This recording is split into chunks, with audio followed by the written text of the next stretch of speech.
So looking at the HR section of Unit 2 now, this is what we're going to look at. What are workforce plans, what's contained within them, and why businesses would want to create them. That's your most typical question that you'd get.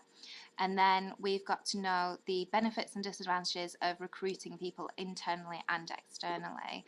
But just a brief overview of what the recruitment and selection process is as well. So first of all, introduction to human resource management.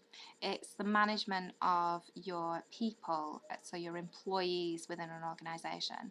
And so commonly we call it the hiring and the firing, but it's much more than that as well. It's the training and appraising of employees. And you look at we don't actually look at the firing or making people redundant or redeploying people or anything like that. You don't look at it for this course, but it's quite an interesting area.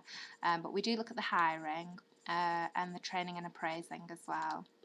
So workforce planning is the process of ensuring that the business has the right number of employees with the right knowledge, skills and behaviours in the right place at the right time. So making sure everything about your employees and the running of the business is correct with regards to human resources.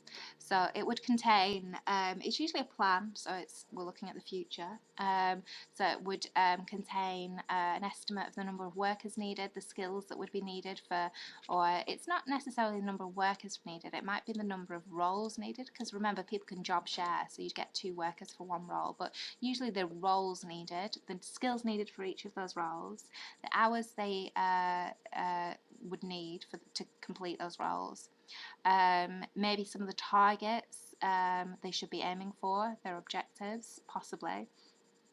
It might contain any kind of upcoming constraints that the business has, so anyone that's due for maternity or paternity leave or retirement, maybe taking a sabbatical. That's just when you take an extended period of leave, usually maybe to study for a qualification, or it might be sometimes people take sabbaticals for a year to kind of travel around the world, do those types of things, or there might be a request for flexible working. And it should contain details of any training required by your employees to fulfill their roles. So why do we do them? So this is the importance of having them. We need to deal with changes in the demand for and supply of staff. So we don't have staff just because it's fun to employ them. We have staff because we need them to carry out a job and we need them to produce output. So that's very much determined by how much demand you have for your products.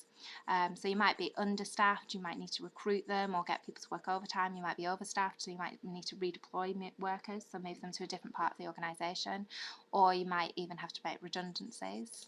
Employees are going to constitute a really large cost of your business, so you need to be able to manage those properly.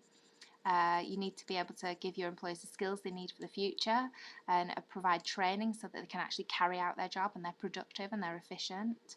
You may need to have an overview of your HR policies and look at their targets as well, so we can retain, keep hold of good staff and motivate them, and to manage performance as well, have a sort of overview of, right, when are we going to do appraisals, how often are they going to be, who they're going to be with, that kind of thing. So going on to the recruitment section then, the recruitment is just the process of attracting new people to apply for a job. So this is a very much an overview of it, and we can see here the workforce plan determines the number and type of employees required, so you may actually find gaps in your plan of roles that you need fulfilling and you don't have people. So then you create a job description and person specification. We'll have a look at these. You may advertise externally, you may advertise internally, you might do both. You receive applications, you draw up a shortlist for interviews, and then you select candidates for the interviews. You can't interview everyone because it's quite labour intensive interviews. It takes up the manager's time, so it takes them away from their day-to-day job. So interviewing everyone that applies probably wouldn't be realistic unless you only had a few people applying, that is. But what you can do is shortlist and bring the strongest candidates, people that you think will be good for the role and then match the job specification and job description, and get rid of anybody that's obviously not suitable for the role. So how did you hear about your job if you have a job? Lots of different methods of advertising. This is kind of quite old school adverts in the newspaper, adverts in shop windows. But and you might have a careers fair that you might go to when you're at university, or even at your age, sixth form now. But very much things are advertised on internet and websites. And you get Monster, it's a big website. The Job Centre also advertise jobs and help you look for them as well. So what should they contain? Well, a job description sets out a description of the job. bad definition there, but it sets out the key responsibilities and the tasks involved in the job. So what does the job involve? On a day-to-day basis, that type of thing. Whereas a person specification is details of the qualities that the person would need. So if we have a look, this is for a flight attendant, and we have the job description on the left-hand side. So nitty-gritty kind of details there, and the role that you carry out, and then the person specification. So we usually split into essential and desirable. So these are the qualities that the person should have. So then once people apply and they've shortlisted, they need to select the right person, and they may have the application form. They may have asked for a CV, which is quite general, just a history of the person, the qualifications that they have and the job roles that they've undertaken before. And then they might ask for a covering letter as well, and that's quite specific to the job, so why you want to apply for that job in particular.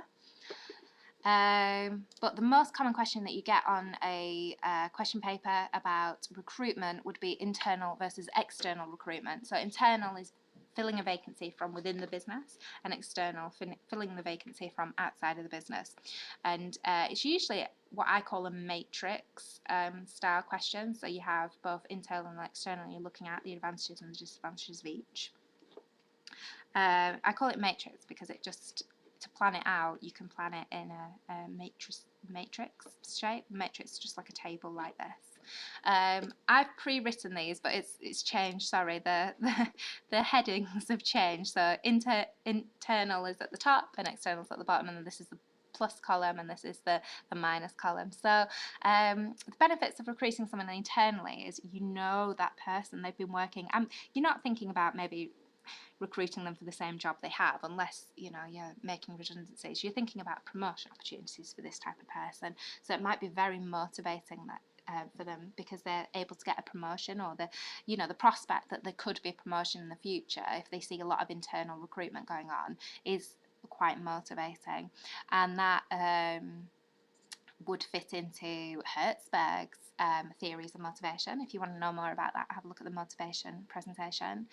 They're very known to the business, so less risky, and they probably need less training and a shorter induction period as well, so they can kind of hit the ground running. They can be more productive more quickly. However, a major negative of that is that it creates another vacancy within the business. So if you recruit someone internally, they move into that position, you have to recruit for their job that they've vacated. It could be difficult as well for the person if they've worked in a team of, say, 3 people, and then they get promoted to be the manager of that team. It may be difficult for them, just managing people that probably were on the same level before, but that's maybe their issue. And when we're looking at these questions, it's usually from the point of view of the business. However, looking at the external view of things, they might be able to bring in different skills and experiences from maybe even competitor businesses, and you can also recruit from a larger pool of potential candidates. So that might mean that you maybe are able to get a better candidate if you go externally. However, it is more expensive to advertise the vacancy externally, because you might have to go through a newspaper or be advertised on a website. So to get kind of a large coverage and a large audience, you'd probably want to pay even a recruitment agency as well to advertise it. So those are the benefits and problems. It's a really common question, so have a look at some past papers on this because it has come up a lot. Make sure you know that one, and this one's the 2 most important things on there.